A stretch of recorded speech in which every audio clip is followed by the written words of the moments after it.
আমার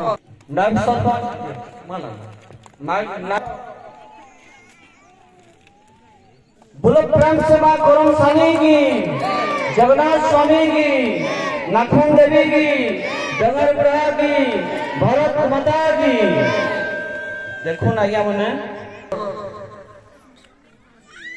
जिला करमा सांस्कृतिक कला परिषद रो आउ जणे भाई के छाणी देली जे कि कॉमेडियन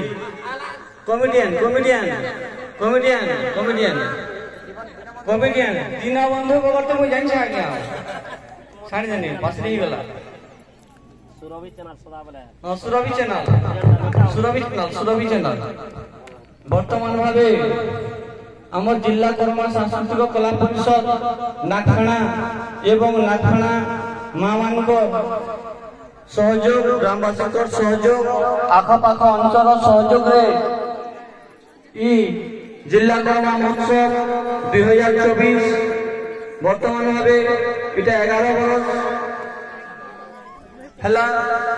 11 बरस रो आमे जेन 13 ରୁ 14 तारीख होते जेन 3 दिन प्रोग्राम अछि एही प्रोग्राम भितरे आज होची तृतीय दिवस आउ एही तृतीय दिवस रे आमे आह्वान करी डाकिछु सर्वे सर्वा हमर गाँव रो बड़ अनुष्ठान आमर जीवन रो बड़ अनुष्ठान आमर पिला छुआ मानकर बड़ अनुष्ठान रो मुखिया एवं आमर एजुकेशन विभाग रो सब स्टाफ को आमे गेस्ट भावे निमंत्रण करिछु।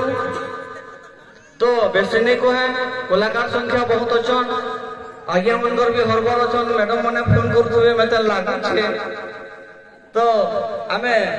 आमर प्रधान शिक्षक जे कि अछन देवव्रत साहू आम लोक कला लोक नृत्य पर दुई कथा कहबे जेंता कि सुरभि कार्यक्रम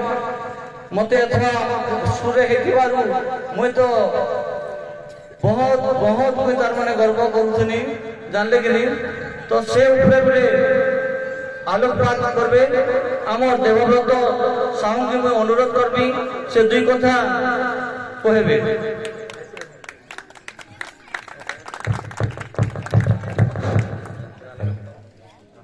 बहुत धन्यवाद माझी सर। ओडिशार संस्कृति परंपरा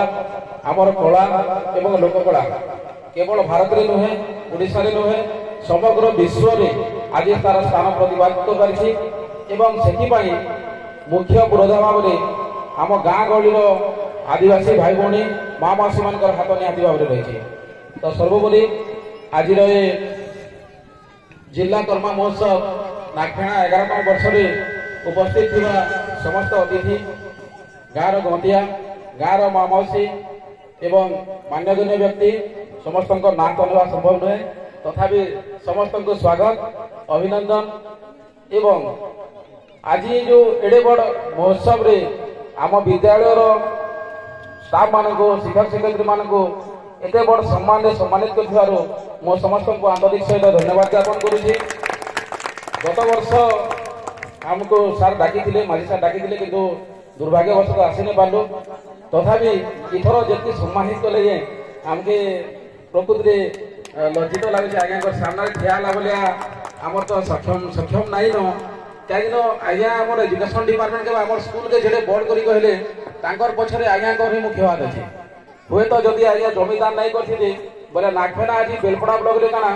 बलांगीर डिस्ट्रिक्ट भी ना नहीं कर और आप विश्वास नहीं करेंगे नागफेना ना कहीदे स्कूल आम जेको भी स्टाफ जेन के जाऊँ नागफेना कहीदे आम अफिसर मैंने साइलेंट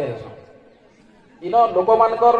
जेन सहयोग आम देखीचु विगत वर्ष विगत 2-3 वर्ष जेन मो स्कूल अभियान चलता से सक्सेस होचे आपण मैंने समस्ते जान जार फल कि आम स्कूल आम गोटे स्पेशल प्लेग्राउंड पाई पारिछू सीसीटीवी साउंड सिस्टम आ स्कूल माहौल पूरा बदली जाइए आउे आमर गंतिया सार संपूर्ण भाव में 100% हाथ अच्छे तेणुक खाली गंतिया सार ना आमर गाँव प्रत्येक व्यक्ति इतने योगदान कर आर्थिक सहयोग हो कि कौन श्रमदान हो जहाँ भी हो से बहुत धन्यवाद स्कूल तरफ आउ जेन पारंपरिक कला कथा कहूँ आम ସୁରଭି ପ୍ରୋଗ୍ରାମ ଇଥର ଯେନ୍ ସୁରଭି ପ୍ରୋଗ୍ରାମ ଆମ ସ୍କୁଲରେ ହେଇଥିଲା ସେ ସୁରଭି ପ୍ରୋଗ୍ରାମର ମୁଖ୍ୟ ଆକର୍ଷଣ ଥିଲା ଲୋକକଳା। ଲୋକକଳାର ଅର୍ଥ ମାନେ ଏବେ କାଣା ହଉଛେ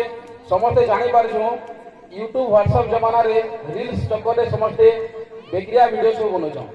ଯାର ଫଳରେ କି আমার লোককলা দিন দিনকে লোপ পাই বসলাম। লোককলা মানে আমার গনা বজা হো কিংবা করমসানি হো কিংবা পালা দাসকাঠিয়া এসবু নৃত্য কলা সব ধীরে ধীরে ধীরে ধীরে লোপ পাই বসলাম। সে যাহা বি হো নাগফেনা গাঁরে আমি বিগত 8 বর্ষ হলা কাম করে আসুছু আউ 8 বর্ষ হলা আমি দেখি আসুছি লোকঙ্কর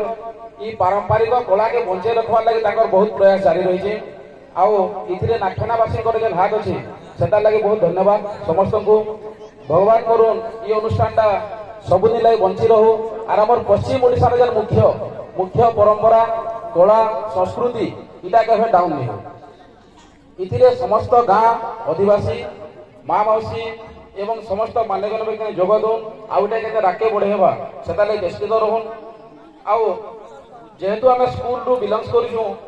আমার ছুয়াকে নেই না হি গাঁ আজির শিশু কালির নাগরিক নিহাতি ভাবে এই লোককলা সরকার বি জিনিসটা জানলে ন যে দিনু দিনকে আমার যে লোককলাটা আছে সেটা লোপ পাই বসে। তেণুকরি আমার স্কুলে যে সুরভি প্রোগ্রাম আছে সুরভি প্রোগ্রামে এজুকেশনাল জিনিসকে ছাড়ি করি যাহা তো এসে রাইটিং হচ্ছে চিত্রকলা হচ্ছে ড্যান্স প্রতিযোগিতা হচ্ছে তো সে ড্যান্স যেন হচ্ছে ড্যান্সরে মুখ্য করে আমার লোককলাকে হি নিয়া হচ্ছে যেটাকি আমার ইথর কোরাপুটর যাইଥିଲେ নবরঙ্গপুরর যাইଥିଲେ ঘুমরা নাচ আমার সে যেন গোটে বয়াসন কাଣା না সেটা ঘুড়কা নাচ এসবু পুরা সমগ্র ভুবনেশ্বর এটা যার আপনার মানে জানিথে বহুত গুড়াଏ সম্বলপুরী গীত আছে রঙ্গবতী হল মহিলা জল হল ডালখাই হল এসবু গীতরে খালি আমার ওড়িশা কিংবা ভারতর নুহে এবে রিসেন্ট যে G20 সম্মেলন হয়েছিল আমার ভারতরে সেথিরে ফরেনর মধ্যে মানে আসি সে ড্যান্সরে নাচিଥିଲେ ডালখাই নাচরে। তেণুকরি আমার এই পশ্চিম ওড়িশার কলা সংস্কৃতি পরম্পরা খালি ওড়িশারে সীমিত হয়ে গেল সমগ্র ভারতবর্ষ এবং পুরা বিশ্বরে তার পাদ থাপি সারা। তেণুকরি বহুত ধন্যবাদ দেবী আমার নাগফেনার সমস্ত অধিবাসীଙ୍କୁ এড়ে বড় প্রোগ্রামকে সফল ভাবে আহ্বান করিথিবারু এবং আমকে মানকে ডাকিথিবারু